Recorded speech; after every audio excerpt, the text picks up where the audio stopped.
Pour le troisième dimanche de Pâques, l'Église nous donne d'entendre un très beau texte, qui est en plus un texte, il me semble, très pertinent en ce temps d'épidémie et de confinement.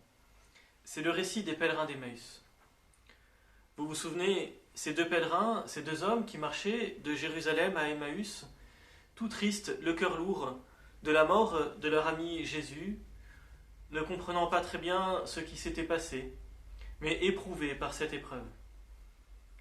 Et ces deux hommes, parce que leur cœur est lourd, ne voient pas que ce compagnon qui les rejoint, qui marche à côté d'eux, c'est Jésus.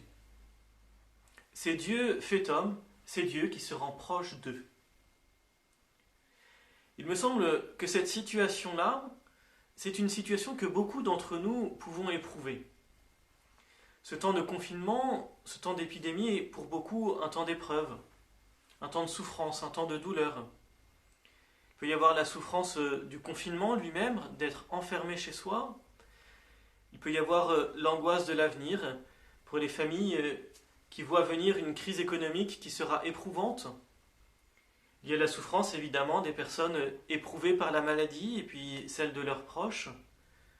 La souffrance peut être encore plus grande de ceux qui perdent un proche, qui décèdent dans ce contexte si difficile. Et toutes ces situations de souffrance peuvent nous conduire, c'est assez naturel, à fermer notre cœur, à fermer notre regard, et à ne plus voir autour de nous que Dieu fait grâce.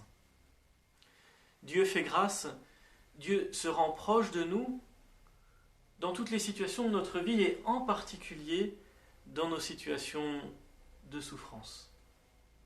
Simplement, parce que notre cœur est fermé, parce que notre esprit est fermé, parce que nos yeux sont fermés, alors nous ne le voyons pas.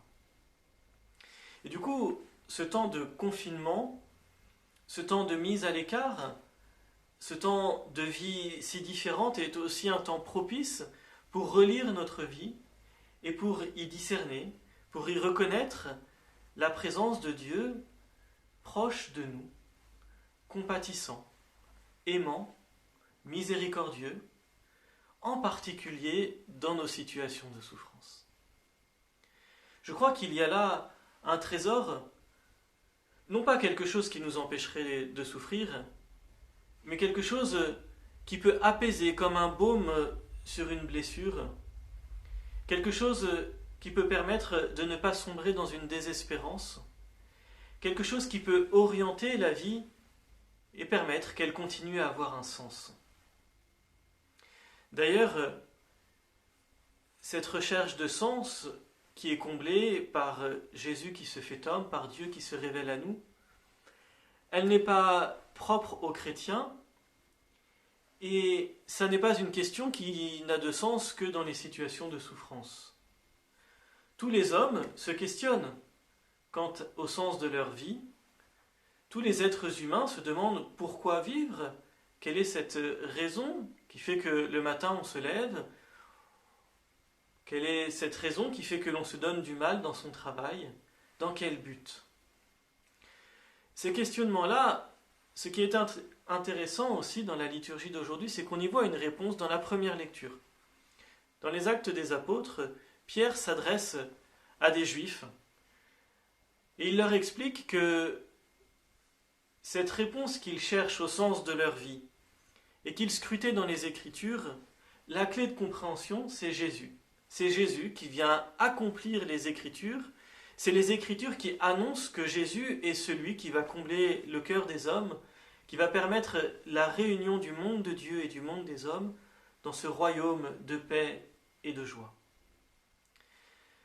Je crois qu'aujourd'hui, il peut être bon pour chacun d'entre nous, qui que nous soyons et où que nous en soyons dans notre relation à Dieu et dans notre vie de foi, il peut être bon de nous re-questionner sur ce qui fait le sens de notre vie. Qu'est-ce qui fait que la vie vaut d'être vécue? Qu'est-ce qui fait que cela vaut le coup de se battre pour la vie? Pourquoi est-ce que, justement, ce mur qu'est la mort ou la souffrance crée comme une blessure en nous qui est indépassable si nous n'avons pas de sens? En fait, toutes ces questions-là posent en filigrane la question de Jésus, Dieu fait homme, qui est le seul qui puisse définitivement remplir notre cœur, apaiser notre soif de vie. Apprenons aujourd'hui à le redécouvrir. Je crois que nous aurons découvert ou redécouvert un trésor immense. Et puis ensuite, autour de nous, partageons-le. Notre monde cherche du sens, notre monde cherche des baumes pour apaiser les douleurs. Et bien nous, chrétiens, nous avons quelque chose à partager. Nous qui aimons le monde, qui sommes appelés à l'aimer parce que Dieu l'aime et que nous cherchons à aimer comme lui, ne gardons pas pour nous ce trésor immense. Oui, Jésus vient combler nos cœurs, Jésus vient donner du sens à ce que nous vivons, Jésus vient nous ouvrir la vie à une vie encore plus grande qui est celle dans l'intimité de Dieu pour l'éternité. Ça, c'est un trésor, sachons le partager.